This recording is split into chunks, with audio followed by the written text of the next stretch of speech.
Hello students, मैं शैलेंद्र स्वागत करता हूं आपके अपने यूट्यूब चैनल चंदन सर कानपुर में। बच्चों, पिछली क्लास में हमने सीखा था कि function of helping verb. Function of helping verb में हम लोगों को ये पता चल गया था कि कोई भी हेल्पिंग वर्ब होगी, कब वो उसको आप हेल्पिंग वर्ब कहेंगे और कब मेन वर्ब कहेंगे।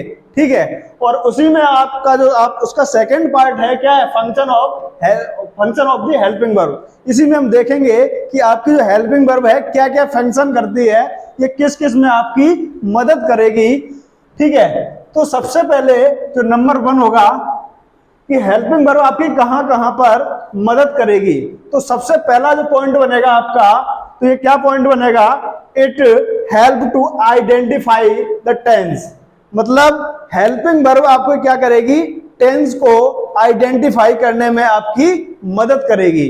ठीक है, देखते हैं कैसे मदद करेगी। इट हेल्प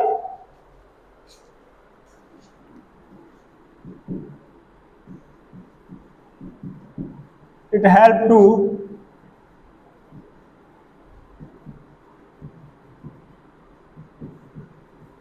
टेंस को आइडेंटिफाई करने में ये आपकी मदद करेगी।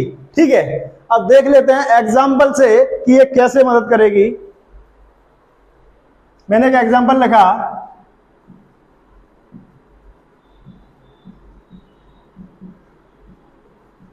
I have purchased a car. Clear. उसके बाद एक दूसरा एग्जाम्पल लिखा मैंने,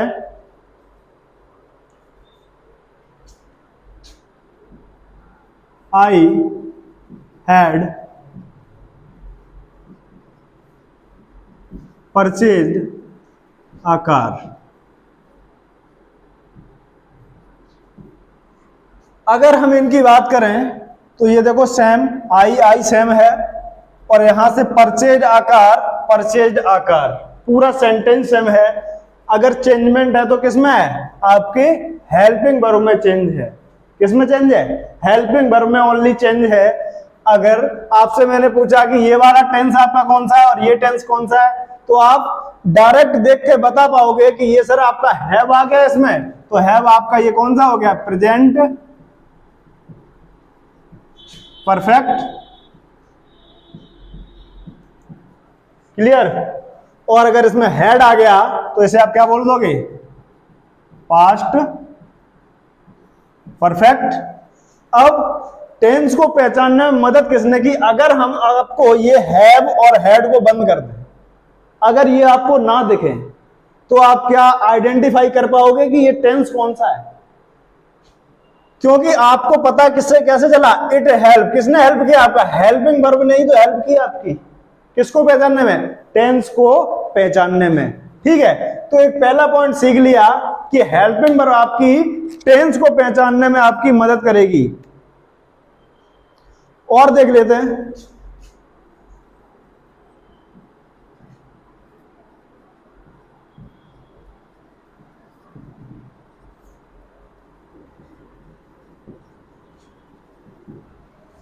एक सेंटेंस लगा, दे आर प्लेइंग चेस, और एक सेकंड सेंटेंस लिखा मैंने,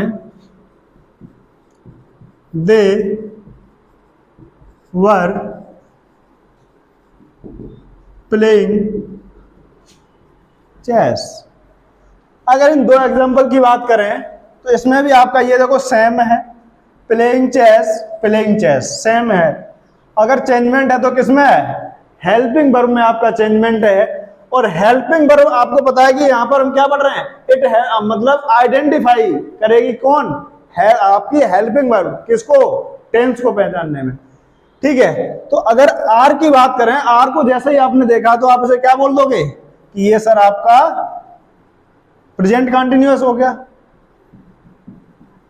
प्रेजेंट कंटिन्यूअस टेंस हो गया। और जैसे ही आपने वर्ब को देखा तो आप क्या बोलोगे, ये आपका पास्ट कंटिन्यूअस हो गया।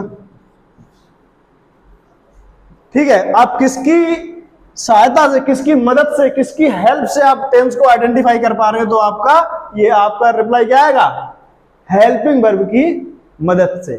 ठीक है, तो एक पॉइंट सीखा हमने कि आपके जो हेल्पिंग वर्ब है टेंस को पहचानने में मदद करती है। ठीक, अच्छा, उसके बाद अब हम देखते हैं कि दूसरा जो इसका फंक्शन होगा वो क्या होगा। दूसरा फंक्शन की अगर हम बात करें तो ये आपकी सब्जेक्ट वर्ब एग्रीमेंट, किसमें, सब्जेक्ट वर्ब एग्रीमेंट कराने में आपकी हेल्प करेगी, सब्जेक्ट का वर्ब से एग्रीमेंट कराने में। ठीक,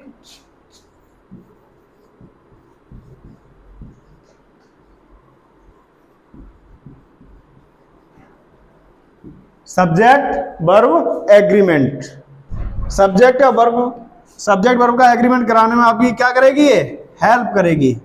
कैसे हेल्प करेगी देखते हैं एग्जाम्पल से। एक एग्जाम्पल लिखा मैंने, ही हैज सबमिटेड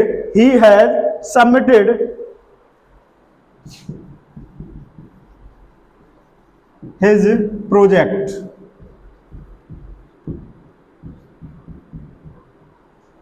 क्लियर, एक एग्जाम्पल लिखा मैंने, he has submitted his project।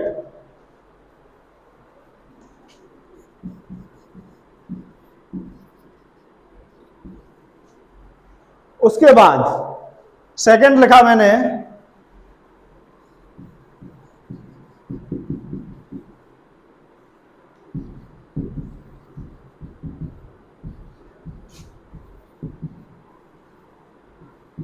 They have submitted there project.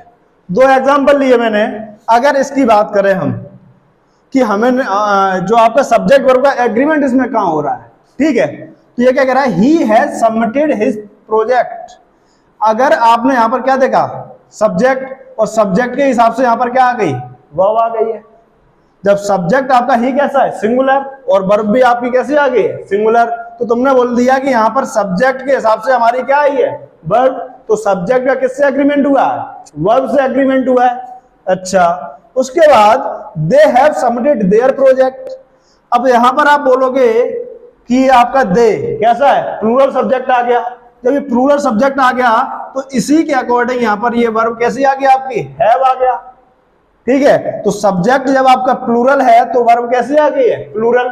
तो सब्जेक्ट का वर्ब से एग्रीमेंट हो रहा है कि नहीं, किसकी मदद से हो रहा है, आपका हेल्पिंग वर्ब की मदद से हो रहा है कि नहीं हो रहा है। और देख लेते हैं,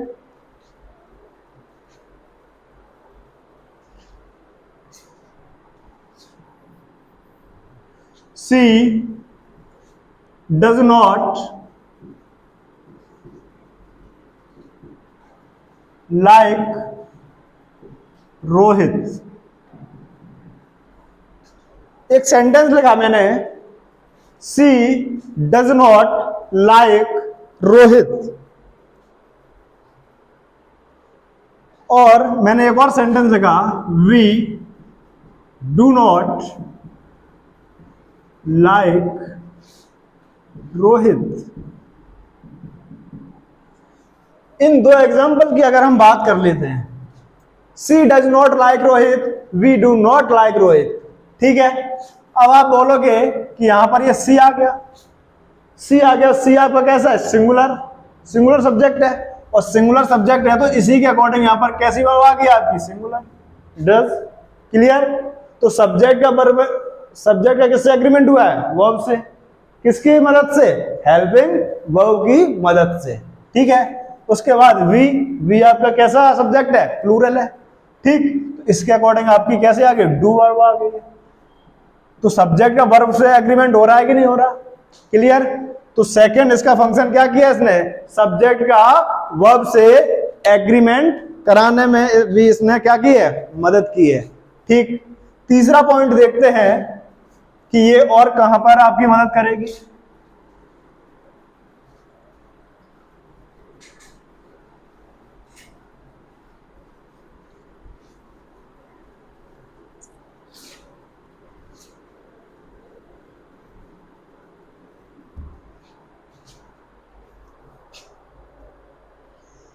हेल्पिंग वर्ब आपकी एक जगह और मदद करेगी, किस जगह, सेंटेंस को निगेटिव बनाने में।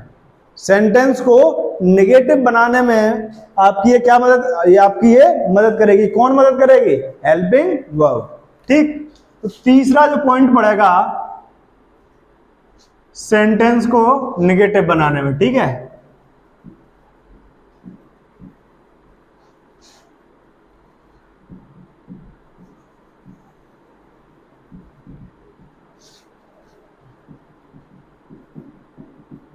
सेंटेंस को क्या बनाने में? नेगेटिव बनाने में।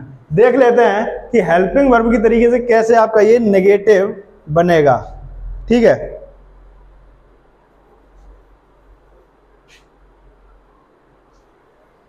एग्जाम्पल लिखा मैंने एक, Mohit has completed, Mohit has completed the work. एक अभी मैंने ये एग्जाम्पल लिखा, क्लियर। अगर हम इसमें बात करें, अब ये सेंटेंस कैसा है? अभी ये आपका सेंटेंस पॉजिटिव है, पॉजिटिव है। अब अगर इसे मुझे नेगेटिव बनाना है, क्या बनाना है? नेगेटिव बनाना है, तो भाई इसमें कहां पर हम नॉट लगा दें? कंप्लीटेड के बाद लगा दें क्या? गलत हो जाएगा कि नहीं? नोट कहां पर लगा? नेगेटिव वर्ड जो आएगा कहां पर आएगा? हेल्पिंग वर्ब के बाद। तो कहीं ना कहीं इसका रोल है कि नहीं है हेल्पिंग वर्ब का? नेगेटिव बनाने में हेल्पिंग वर्ब का रोल है या नहीं है? बिल्कुल है। ठीक है, तो नोट हम यहां पर कहां पर जोड़ेंगे? हैज के बाद। तो सेंटेंस को नेगेटिव बनाने में भी आपने किसने मदद की है? हेल्पिंग वर्ब ने मदद की है।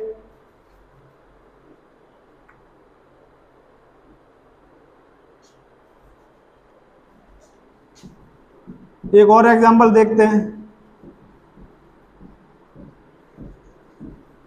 मोहित is performing the task well. अभी ये भी सेंटेंस आपका कैसा है? पॉजिटिव है। अगर हमें इसे भी नेगेटिव बनाना है, क्या बनाना है? नेगेटिव बनाना है, तो भाई सिंपल सा आपका कहां पर नोट आना चाहिए? नेगेटिव वर्ड कहां पर आएगा? इसके बाद तो आ नहीं सकता। हमें पता है कि हेल्पिंग वर्ब के बाद ही क्या आना चाहिए? कोई भी नेगेटिव वर्ड आना चाहिए। तो इसके बाद आपका क्या आ जाएगा? नोट आ जाएगा। क्लियर? बोलो भाई। तो हेल्पिंग वर्ब का नेगेटिव बनाने में रोल है या नहीं है? सेंटेंस को नेगेटिव बनाने में हेल्पिंग वर्ब का बिल्कुल रोल है आपका। क्लियर?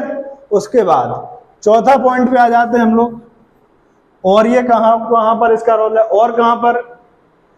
तो इसका आपका रोल आगे कौन सा प्ले होगा? सेंटेंस को इंट्रोगेटिव बनाने में। किसका? हेल्पिंग वर्ब का। ठीक है, कि हेल्पिंग वर्ब आपका मदद करेगी किसमें? सेंटेंस को इंट्रोगेटिव बनाने में। देख लेते हैं। अब आपको इंट्रोगेटिव सेंटेंस मैंने आपको पढ़ाया था,